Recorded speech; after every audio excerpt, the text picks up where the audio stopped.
This is the OMG Book Show with William O'Day, episode number 26.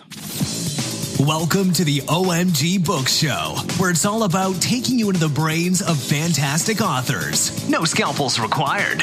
It's more than an interview, it's an experience. And now, your host, William O'Day. Hello, everybody, and welcome to the show. Today, thank you for joining me. Today, we are talking with thriller writer, best-selling author Wayne Stinnett. And he is one of the original rock stars of the indie publishing movement. And we talked with Wayne today kind of about how he got started, how he went from driving trucks, which that led to writing books, and how that has led to the life he's always dreamed of, which is a good position to be in. Am I right? And we hear from him about how Fallen Pride was the hardest book that he has written to date and why that was. And Wayne also reveals, and I also together reveal why it is a certainty, a virtual certainty, that we are on a Homeland Security watch list somewhere.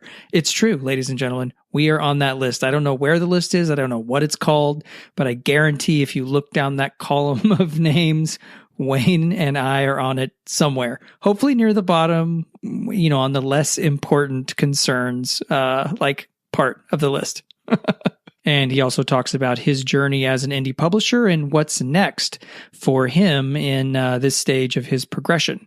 And we also hear, and it's not all about business and the professional side of things. On this show, we like to get personal and get silly. So we also find out about how his wife feels about his beard. I mean, if you've seen a picture of Wayne Stinnett, this guy has a boss beard. So here, certainly his wife has to have feelings about it, right? Well, she does, and we find out. So we find about, and we have a fun Rorschach round.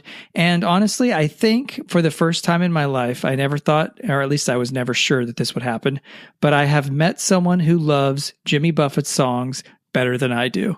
I didn't think that was going to happen, but it did. So without further ado, let's get to the interview. Surgical gloves on, metaphorical scalpel in hand. Let's get started. Hello, everybody, and welcome to the show today. I am super pleased and excited to be bringing you today one of the original stars of the indie publishing movement. His name is Wayne Stinnett, and he is on the line with us today. Wayne, thank you so much for joining us. It's a pleasure to be here, William. Original stars. I can't get used to that. Hey, don't get a big head about it, but it's true. I mean, I'm sure you've heard maybe not that exact phrase before, but I'm sure you've heard something like it, right? Yeah, and it's weird every time I hear it. I'm just a guy who likes to tell stories.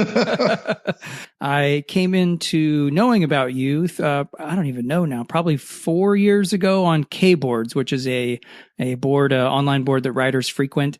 And you just were kind of coming up trying to figure this whole thing out. And what got me about you and your approach was, to me, it basically seemed to prove out the idea that if somebody was passionate and worked hard and approached this with an entrepreneurial kind of testing spirit, that success was totally possible. Would you say that's accurate of your adventure? Throw in a lucky 7 and you got it made. Oh yeah. No, there's a good deal of luck comes into it also, but yeah, hard work more than anything. Presently, yeah. I work 16 hours a day. I've got a slave driver for a boss. Is your boss you or somebody else? Yeah, that's me. Yeah, I think we can all be, once we kind of get the bit between our teeth, we're harder than any external boss could be. It takes a different mindset than going to a regular 9-to-5 job, because when you go into work, you get there, you put on a different hat. And then as the day progresses, 5 o'clock whistle blows, you take that hat off and suddenly you're somebody else. Well, right. Now I'm everything all at once.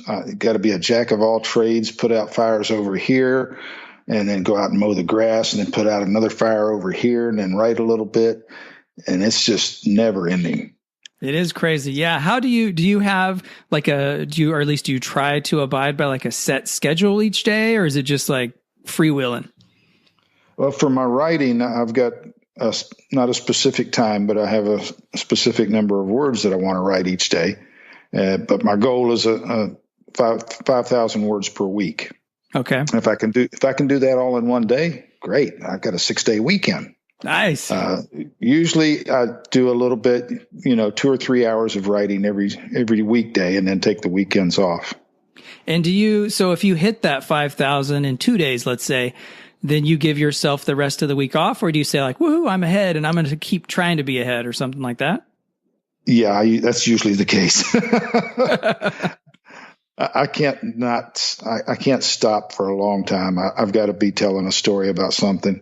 Yeah. So if I get a little bit ahead, the next day I'll be a little bit further ahead and a little bit further ahead. But I'm at the point in my life now, I'm almost 60 years old.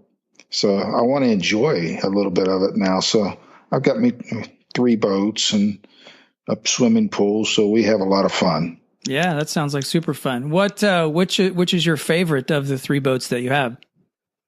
Well, 2 of them are identical. They're just little 14-foot sunfish racing skiffs, little tiny boats, 1 person, and that's overcrowded.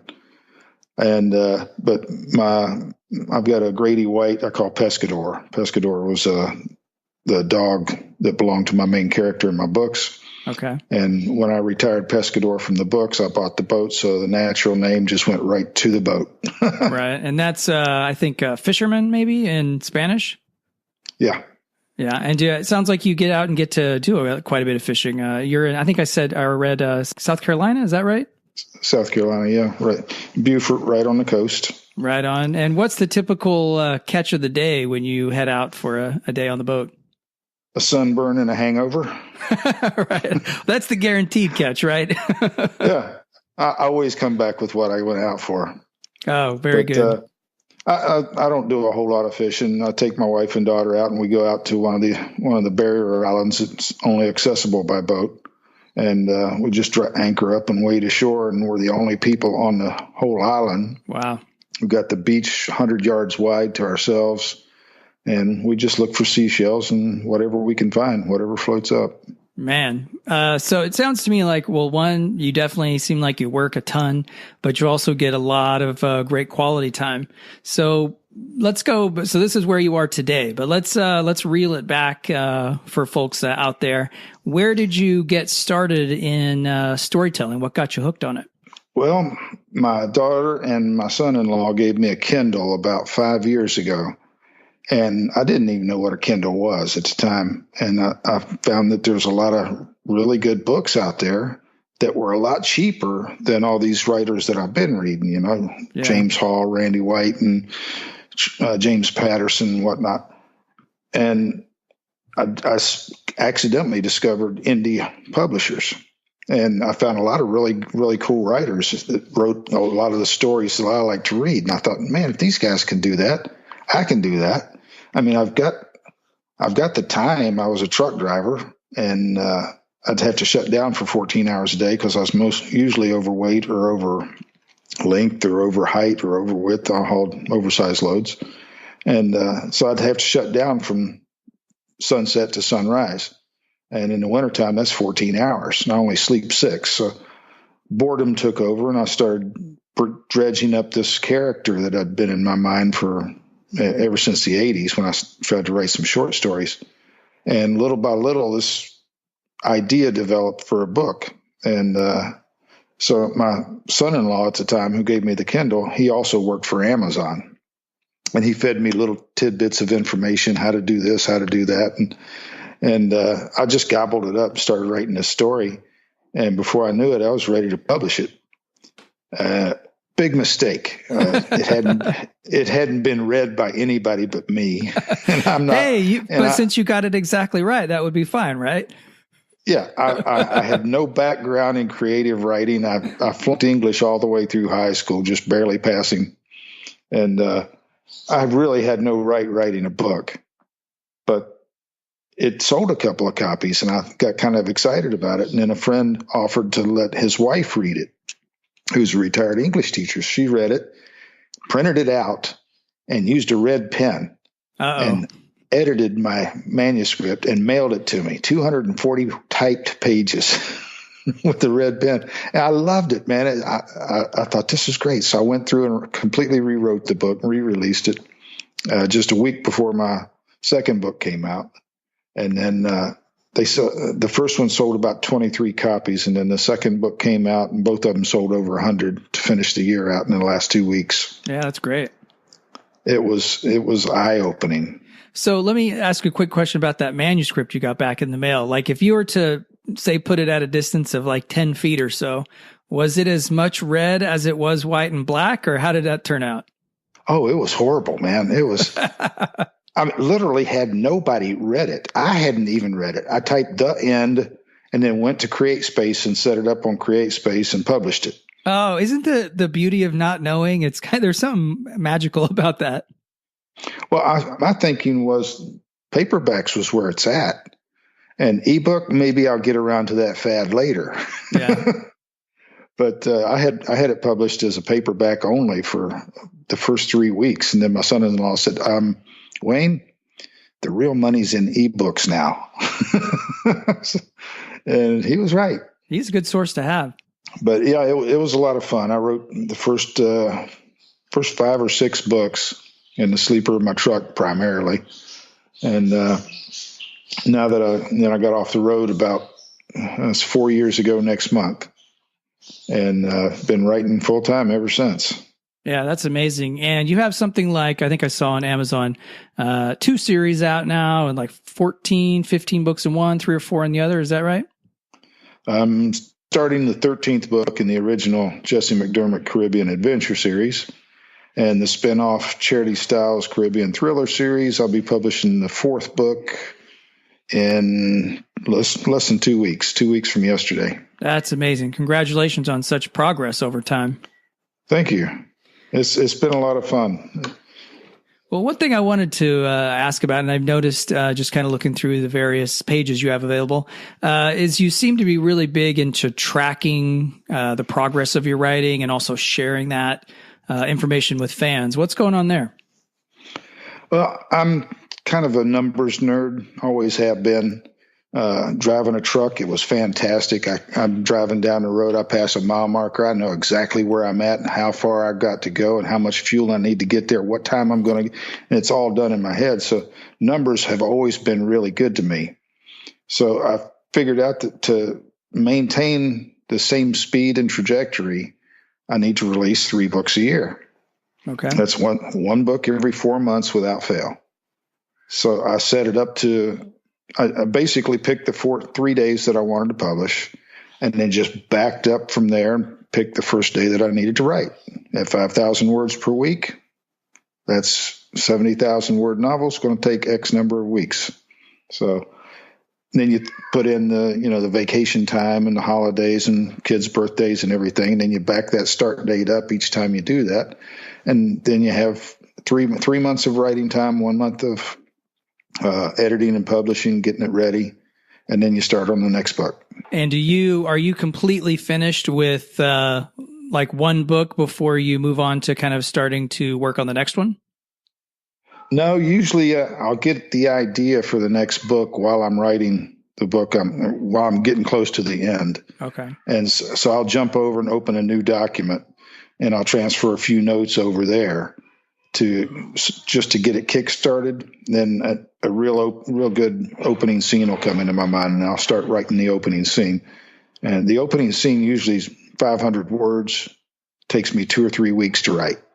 You just want to get it just right? Got to get all those, because I always open my books and put my reader in the moment, whether the character is standing in knee-deep water casting a fly rod. I want them to smell, see, hear, feel the tide moving under their feet. And it takes a little bit of time to work that out. And then you jump into the action. And the action part's real easy to write. Right. It's just you have the flows of the beats. Do you tend to be the organizational architect type where you plan everything out ahead and then attack, or are you flying by the seat of your pants type?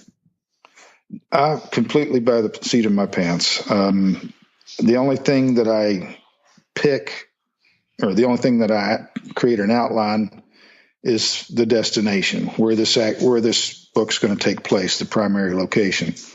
And I like to set my books in places that I've been, places that I've lived, and it makes it a lot more relatable to the reader if the writer has been there and can describe the smells and how the breeze feels and what the sounds like. Right. So I try to just get that sense going from the start. Right.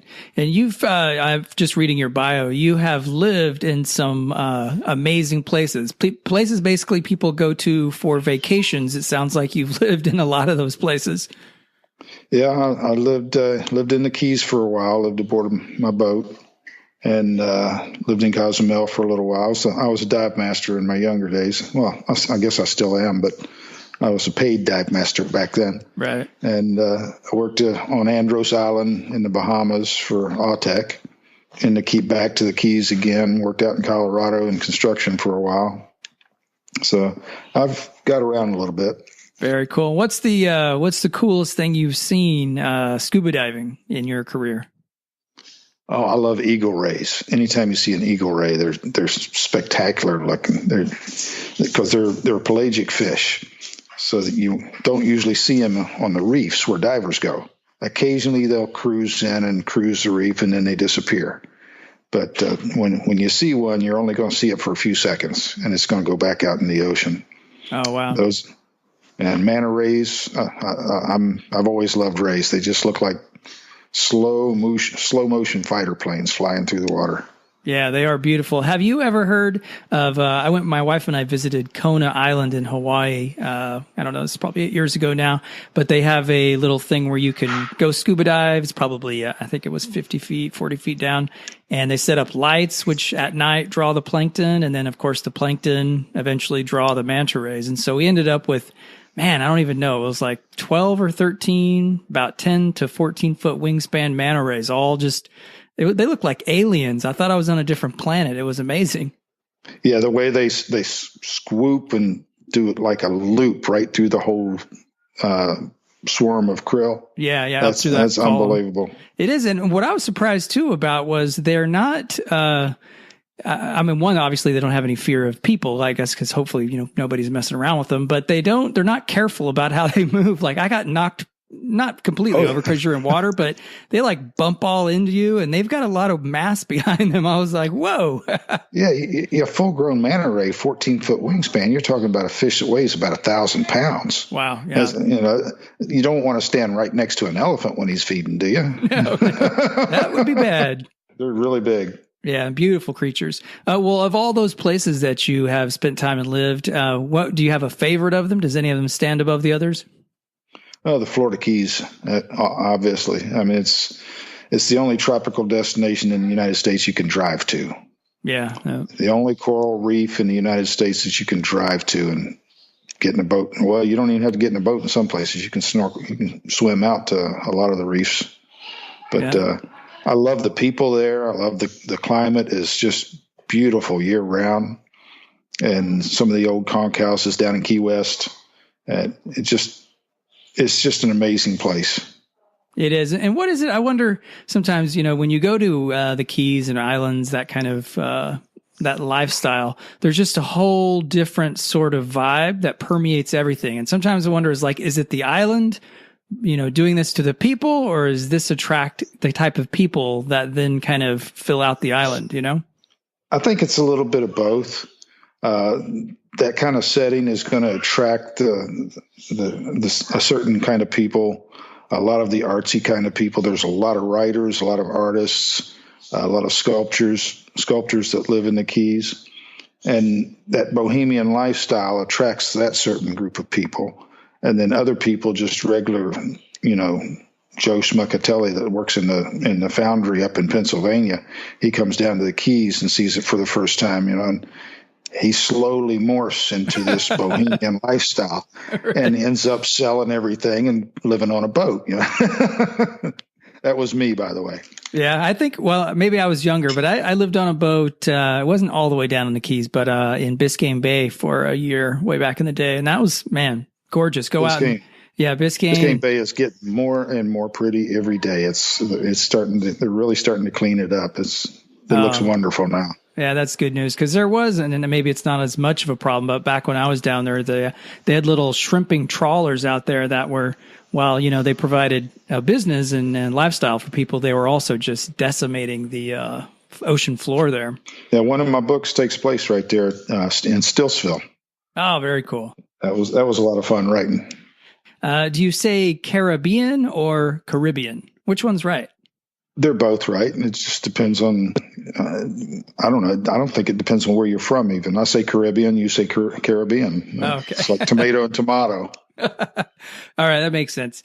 So let me ask you this. You've got, you said 13, I think, books in the Jesse McDermitt series. And of those 13, was there one that stood out as, for whatever reason, being harder to pull off than the others? Fallen Pride. Yeah. Fallen Pride was the third book in the series. When I wrote it, it's currently the fourth book. I wrote a prequel right after that. But Fallen Pride, it revolved around returning veterans with post-traumatic stress. And that was difficult to write. I'm a veteran myself, and I sought some help from another guy who became a character in the book.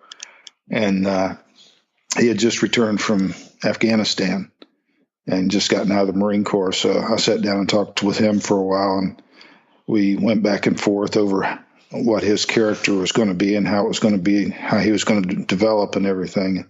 I gave him the option. I said, how do you want your character to end? You want to, somebody's going to die. It's a Jesse McDermitt book.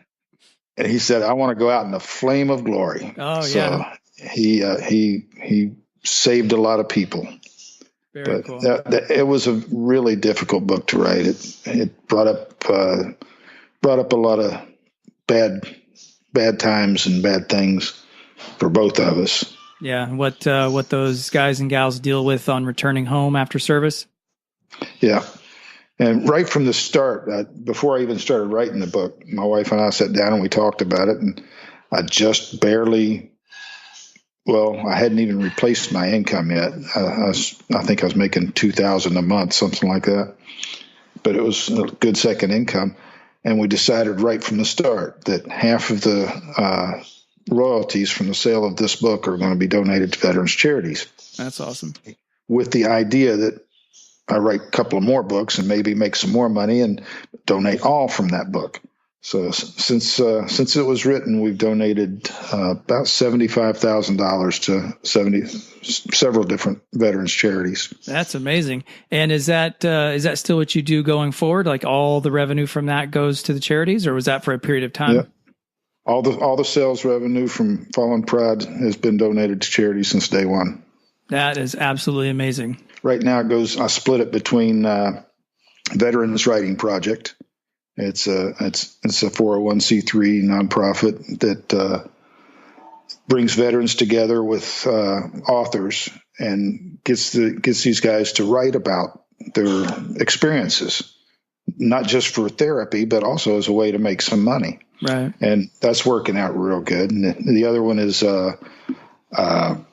soldiers undergoing disabled scuba.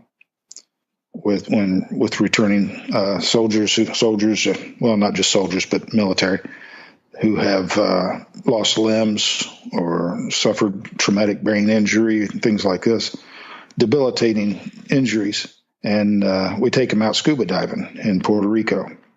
That's cool.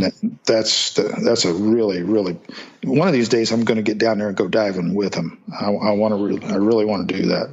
Maybe this summer. Yeah, that would be very cool. It reminds me, I've got one of my good friends in the Bay Area here he's an ex-Army Ranger, and he has a charity, I guess it would be called. I'm not even sure what you would call it, a service organization. But anyway, they take out vets, and it's called Project 22. Hey, Walt, if you're out there, good job, buddy. But they take them out and teach them how to sail out in the Bay here. And so they sometimes, some of the longer trips have gone to Hawaii and back, and just meeting some of the guys that he's worked with and hung out with, they all say, and I'm sure individuals from these organizations you donate to would say the same, is it's just made a massive difference in their reintegration in civilian life and just kind of finding meaning and that kind of thing. Yeah, absolutely. I've got a friend down in Key Largo. He's a vice president for Pusser's Rum, which is mentioned in every book that I write. And he gives me rum every time I go down there, so that's why I do it. Hey, it's a good partnership. He also does the same thing with kayakers. Oh, okay. He's injured kayakers, and so he's had several of his students who are blind, and he's got these vests outfitted with little vibrators on the shoulders, mm-hmm. and he guides them with a remote control. And he's taken these guys through the rapids out in Colorado, the Colorado River, shooting the rapids. Wow. And using that little remote control to tell them which way to go and how hard to paddle and everything. And they'll get them out there when they're teaching them. They'll get them out there in the bay and keep us game. And they'll actually 2 or 3 guys have with different remotes operating the three blind guys out with the kayaks, and they'll play bumper cars with them. And the guys love the hell out of it. It's just so much fun because now they can do something and not have to worry about whether or not they can see. Right. Yeah, that sounds amazing. Well, that you mentioned the rum thing and things happen from real life make it into your books. And one of the recurring kind of themes related to that, I think his name is Eric Stone. Is that right? Yes, Eric is. I called Eric about 4 years ago. I was going down to Key West Mystery Fest. At the time, he was the owner of Dockside Bar and Grill, Dockside Tropical Cafe, which is it's a real place in Marathon. It's featured in all of my books. It always has been because that's where I took my shower every day when I lived there, and that's where I ate my dinner and breakfast and lunch. Right. But I asked him if I could do a book signing there. Well, one thing led to another, and now Eric no longer owns Dockside. And so he decided he wanted to write a song about my books and my characters, and which is available on iTunes for 99 cents. Rusty Anchor Bar and Grill. Very cool. That's a little plug there. But yeah, Eric's in my books now. My books have come up to the point where he bought Dockside. So for the next several books, he'll be featured in those. And then the day will come when Dockside falls into the water with Hurricane Irma last year. Oh, okay. Well, it didn't completely fall in, but it's out of business. So that's a question I wanted to ask. So does your series there is a sequential flow to them, like we're moving forward in time with Jesse? Yeah, Jesse and Falling Out. It starts with his retirement from the Marine Corps in June of 1999, and that spans 4 or 5 years. That one book. And the first book is Fallen Palm. That starts in 2005 with Hurricane Wilma, I think. Yeah, Hurricane Wilma. And I use real events, the hurricanes that happen down there, elections, real events. I don't give the date in my books. That would be too easy for my readers. So I'll drop them little hints of real things in time. And that lets them know what the time setting is of the book. But right now, it's the one I'm writing now starts out in January 2009. So my idea was that if I wrote these books fast enough, I could catch up to current time. Yeah, that's what I'm wondering. What would happen if you did? I've actually fallen behind. Time does fly, doesn't it? Fallen Palm was 2005. 13 books or 12 books later, I'm at 2009. Only 4 years have gone by in my books, and 4 years have gone by in my life. So I'm never going to catch up. I'll never catch up. And is there like a planned end point for the series, or are you just running with the next idea that comes up? There's no end point. Of course, everybody's going to end sooner or later. But John D. MacDonald wrote 21 Travis McGee novels in the 60s and 70s. Yeah.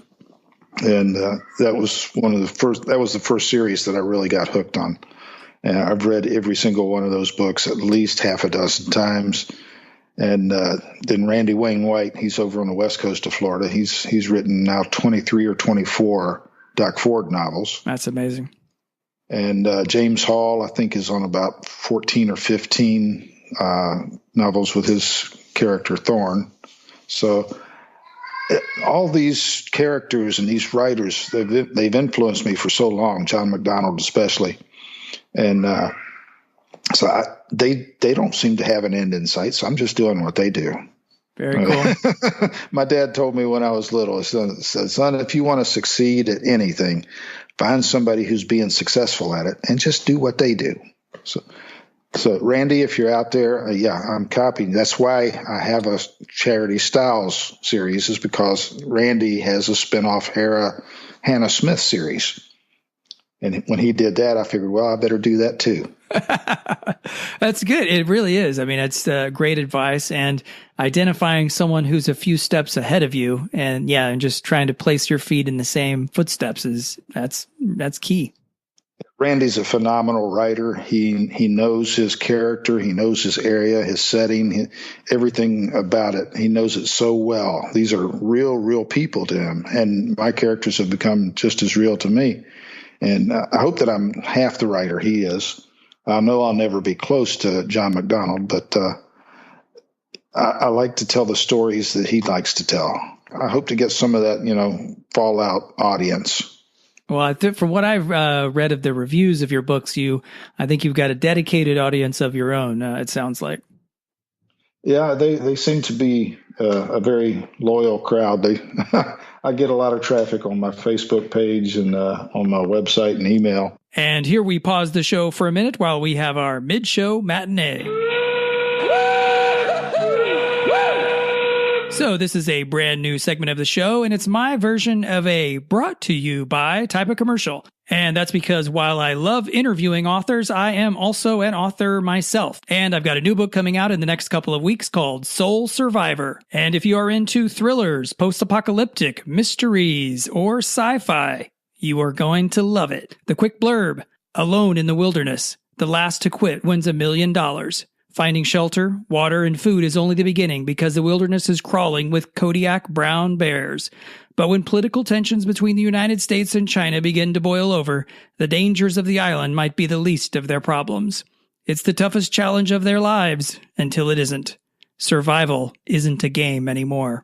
So you can go to my website to find out more about that. And now back to the interview. Well, one other thing I wanted to ask you about, because it has come up in different mediums, and from what I understand, features in your books as a real or as a fictional location that you're looking to make real, I believe, is the Rusty Anchor Bar and Grill. Is that right? Well, again, Randy Wayne White opened the Doc Ford Rum Bar, and then now I think he's got 2 or 3 of them open now over in the Port Charlotte, Florida area. Yeah, and we're talking, these are real establishments. Yeah, so Randy's opened his restaurants, so Wayne, I plan to open mine. And the cool thing about it is our son is a chef. Oh, yeah, that's a good connection. One of our daughters has worked in restaurants basically all her life. She's 32. And our other daughter's got a business degree. And we live close to one, but the other 2 live far away. So if I open a restaurant and can get them to come to work for me, it doesn't even have to make money. And my income is having my kids and my grandkids all right here together. That would be awesome. But yeah, I plan to open the first Rusty Anchor Bar and Grill right here in Beaufort, South Carolina, later this year or early next year. That is amazing. Have you already identified a site and gotten the little baby steps going? I've been talking to a couple of people. I can't really say anything more right now because somebody might hear it. Right. Be like, oh, I want to get that location. Yeah, Randy Wayne White might come up here and steal it out from under me. Back off, Randy. But yeah, I want to open one here, and then I'll open another one. I'm hoping on the actual location where Rusty Anchor Bar and Grill is in my books. That would be amazingly cool. It's a big vacant piece of land, but it looks like it's mostly protected mangroves, so I don't know if that's going to be possible.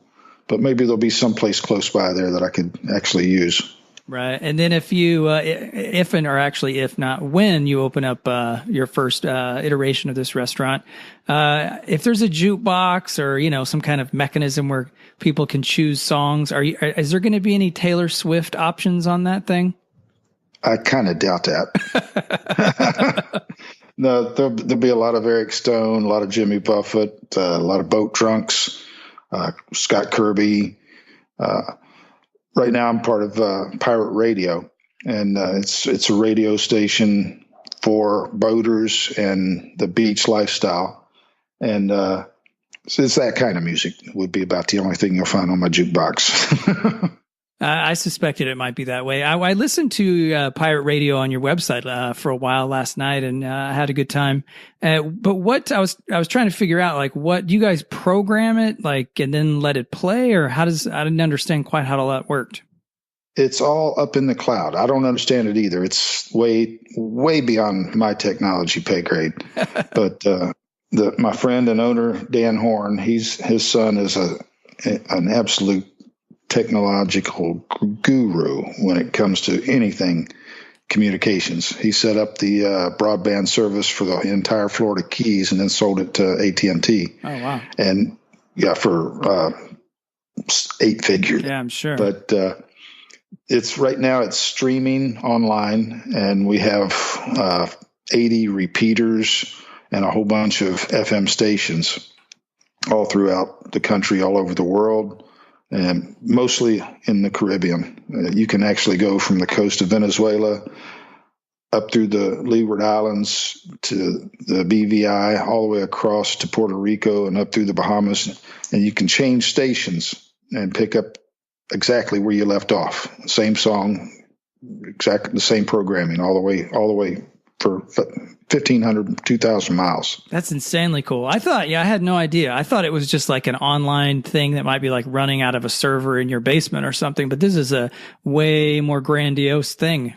No, basically that's what it is. When they debuted at the the St. Petersburg Boat Show last year, I went to the booth and I met Bob Bitchin, and he's the owner of Cruising Outpost magazine.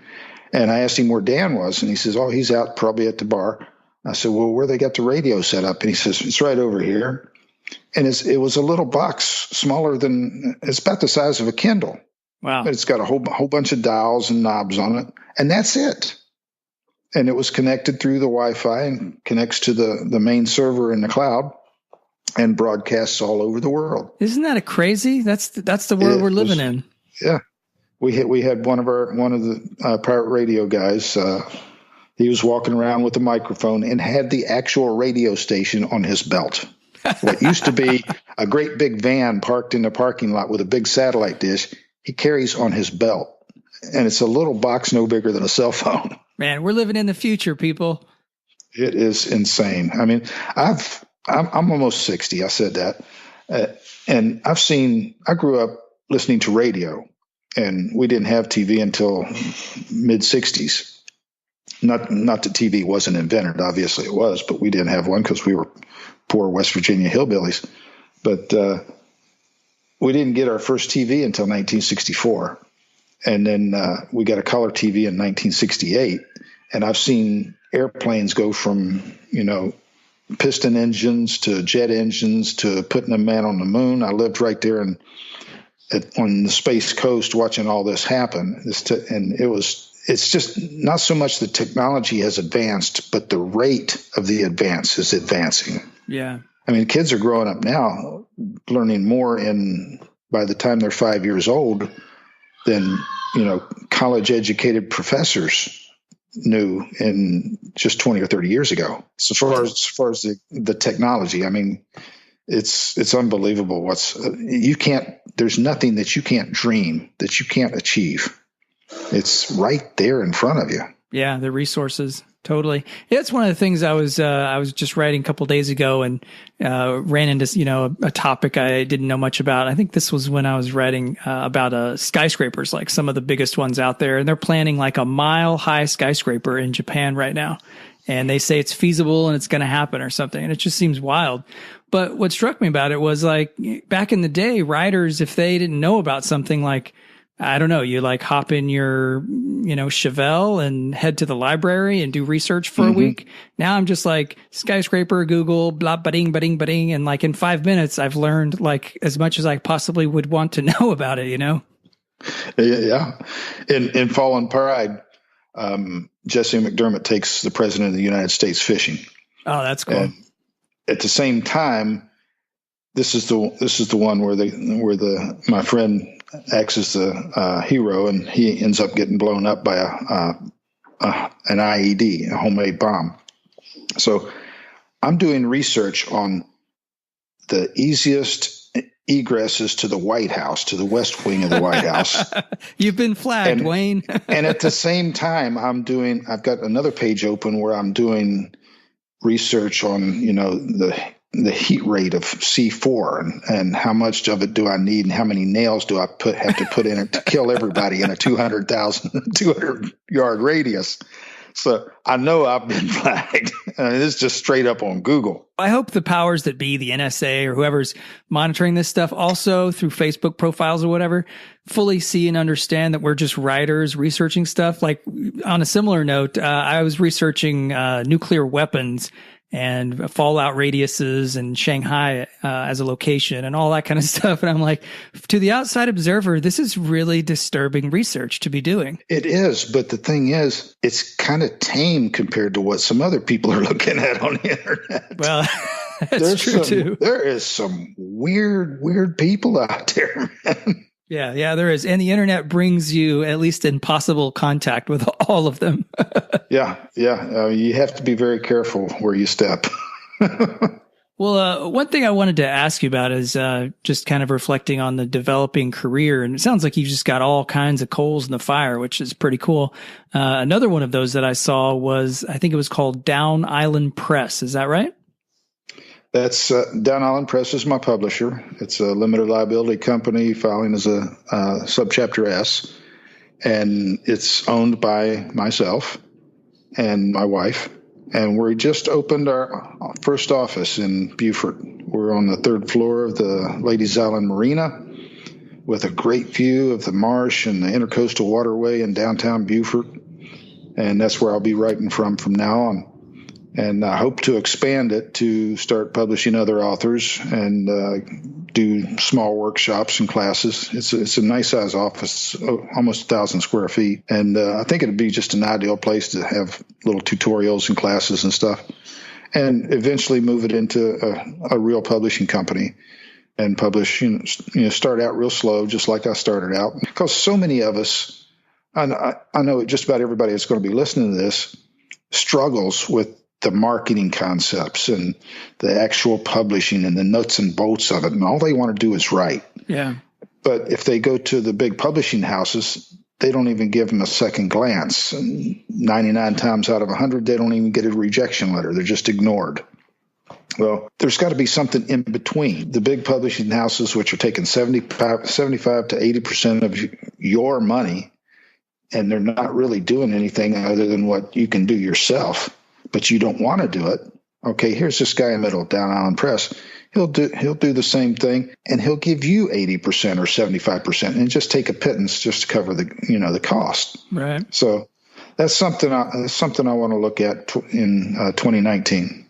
Yeah, that's very cool. And I've heard of similar sort of kind of progressions from authors in similar situations as you, where they've made it, they kind of sussed it out, the indie publishing market and aspects, figured it all out, and then are starting to offer that as a service to other authors. I think that's just a great progression. I just like to help other people, and people can email me at any time or send me a PM on K-Boards or Facebook or whatever. And so I might not get to it for, half a day or a day, because I don't go online very much except to do research. But, I love to help people out. And if there's questions I can answer, and right now I'm starting to fall behind what everybody else is doing, because there's just so much. The marketing concepts have grown what you have the ability to do. I mean, with the BookBub ads now, Facebook ads and everything else, it's getting to the point where I can't learn anymore. If I learn anything else, something's going to spill out the other side. Right. So now another thing my dad told me was always surround yourself with smart people. So I've got the best editors that I can find, the best formatters that I can find to take all that load off. Of course, I couldn't edit if I wouldn't know anything about editing and formatting anyway. But I want to push some of this off on other people. And I've got a 1,000 square foot office. I can hire somebody to do a lot of this work. Yeah, that's cool. Hire a publicist, an in-house publicist that works one-on-one with. I'm not going to be publishing 500 writers. I'm going to be publishing maybe 4 or 5. So I can have this publicist who can work with one-on-one with these different writers and formatters, and just you can do what you want to do, and we'll help you with the rest, and we'll figure out some way to make it easier for you. Yeah, that's amazing. That's my only goal, is just to make life easier for, life is too short to be serious about everything all the time. You've got to get out and have some fun. Yeah, I think the older you get, the more you understand that, right?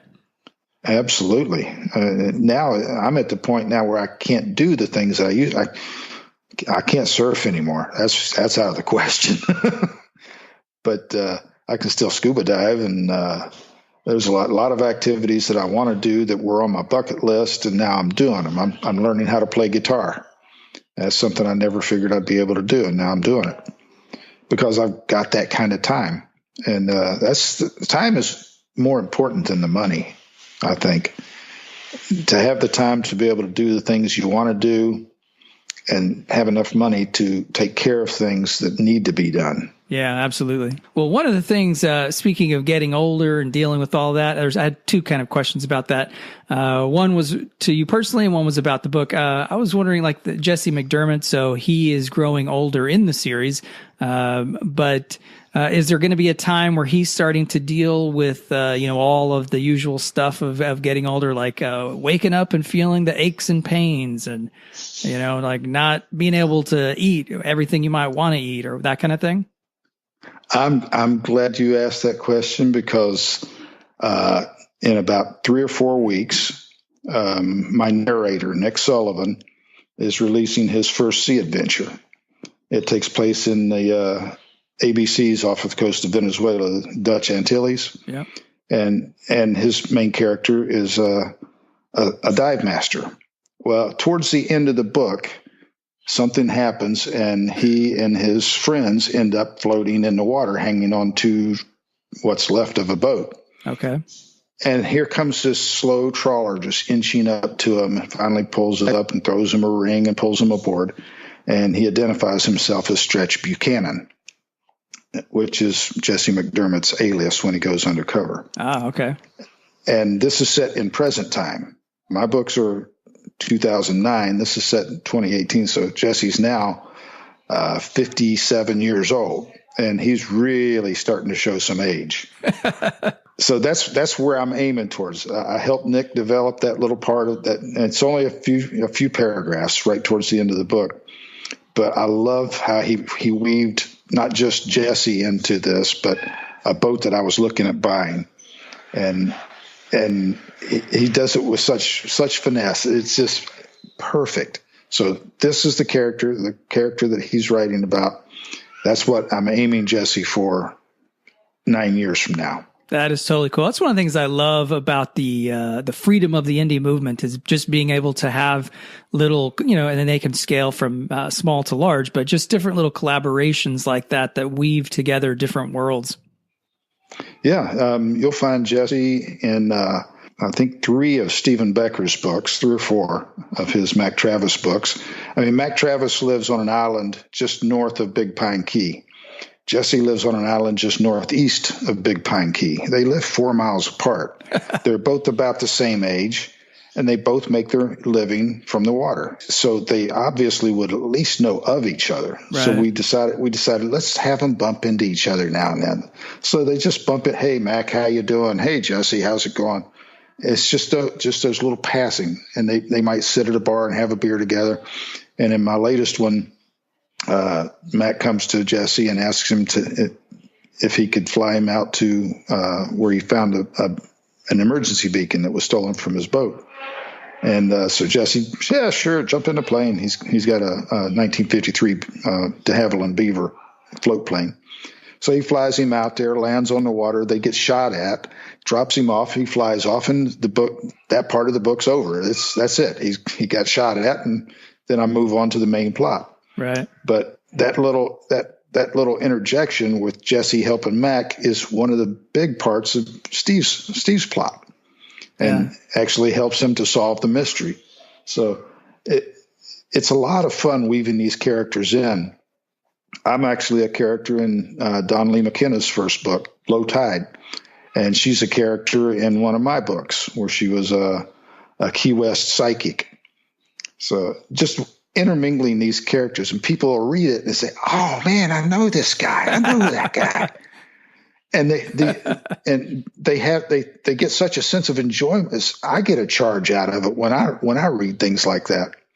I read one of Michael Reisig's books, and his characters were in a cabana somewhere, and they hear a guitar, and he stepped out on the balcony, and this guy's walking by playing guitar, and he's wearing a white sport coat, and it's Jimmy Buffett in his early days, a white sport coat and a pink crustacean. So just weaving those things, when the readers find them, they just get such a charge out of it. I know I do. Yeah, it's super cool. It's almost like you guys, the way you're kind of weaving reality and fiction through each other, you're like on the story forefront of virtual reality almost. Yeah, it's a whole lot like that, because it's like the reader is the camera looking over the shoulder and seeing everything, all this intermingling of all these different characters and series that they enjoy reading. Yeah, that's cool. Well, I wanted to ask you, and going back to the second part of that, getting older and everything, looking at your Facebook profile pic, and you got a lot of videos and stuff as well, but you have worked yourself up a boss beard there, right? How long did that thing take to grow? Just since last fall, I guess. Last time I trimmed it was before I started writing Rising Fury, so that was about August. And how I assume your wife, everything's cool with it? She's good? Well, we were just sitting outside a little while ago playing with our kids and grandkids and in the pool, and she said, I really need to trim it up a little bit. When I ride my motorcycle, I got a windscreen, so I don't get that parted beard look. Right. But the wind comes up under my legs and gets under my beard and flips it up in my eyes. So she might have a point. Well, I over the winter here, I grew, and it's not nearly as boss as yours was or is, but I had a pretty gnarly, good looking beard going. And then, at some point, I think it was about a month ago, my wife, and I'd mentioned this on the show before just because it made me laugh, but she was like, you're starting to look a little bit like Zeus. I think it might be time for the beard to go. But I was like, wait, Zeus? That's awesome. I want to keep this thing forever. My daughter says I look like Karl Marx. Well, we're getting near the end of the show, and that can mean only one thing. Welcome to the Rorschach round, where we use ambiguously odd questions to delve deeper into the minds of these amazing authors. Let's get started. We have something called the Rorschach round. Have you ever heard of it? The Rorschach round, no. No, it's a weird thing. So what I do is I ask you ambiguously odd questions to delve deeper into your mind for the listening entertainment of fans out there. Oh, this could get weird. I hope so. All right, here we go. Let's see. Question 1. If you were to have an autobiography, what would it be titled? Well, that's pretty much the answer right there. Hey, that's the most unique title I've got yet. Duh. All right, done. Let's see. Question 2, Parrot Head or Deadhead? Oh, Parrot Head. All right. Next question, Son of a Sailor or Son of a Jailer? Son of a Sailor. All right. Sails or engines? Why does there have to be This dichotomy. Can't you have both? Hey, don't pay Motor attention. sailor. All right, motor sailor. There we go. No, but sail. That'll be my next boat. Will be sail. Okay, and then starboard or starbird. Starboard. And port or portly. Port. And then final question: bow and stern or howl and yearn. Bow and stern. There we go. The Rorschach round, ladies and gentlemen. Well, that was pretty easy, except for that first one. Yeah, I like to maybe I should reverse that. So we make the easy ones first and then the hard one right at the end. I don't know. Well, Wayne, like I said, again, it's been a super pleasure getting to chat with you. But before we go, do you have, and I think we had mentioned it online beforehand, but do you have any new projects coming out that readers should know about? Yeah, on April 16th, Enduring Charity. And Jesse will be in this one. Very cool.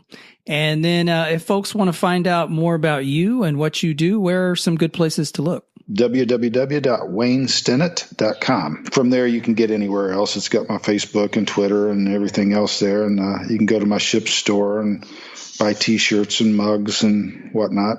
That's very cool. That's been a lot of fun. I turned that over to my youngest daughter, and she's making about $200 a month with it now. Man, it kind of feels like you're starting to, not that it's a criminal organization, but you're turning like the Godfather, where all these business enterprises are starting to bring in parts of the family.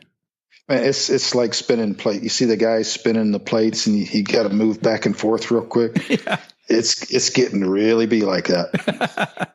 Right on. Well, Wayne, I wanted to say thank you once again. It's been a real pleasure and an honor get to chat with you. Thanks for coming on the show. That's my pleasure. It's been a lot of fun. Well, I hope you enjoyed the show as much as I did. Special thank you to Wayne for joining us today. And if you would like to check out any of the links mentioned in the show, they are in the usual place at www.williamoday.com/the episode 26. That's it for today. If you would like to be sure to never miss a show and always have them immediately available on your device of choice, you can subscribe by going to www.williamoday.com/iTunes. And if you enjoyed the show, I would so appreciate a rating and review on iTunes. They both help with store visibility, and they also let other listeners know if this show is something that they might be interested in checking out. And I've made it easy to access both of those by going to the same link on my website, www.williamoday.com/iTunes. That will have a link there that you can jump over to either subscribe and or maybe all three, rate and review the show. So I would so appreciate that. Thank you so much. That's it for now. We'll see you next week. Thanks for listening to the OMG Book Show. You can find out more at www.williamoday.com.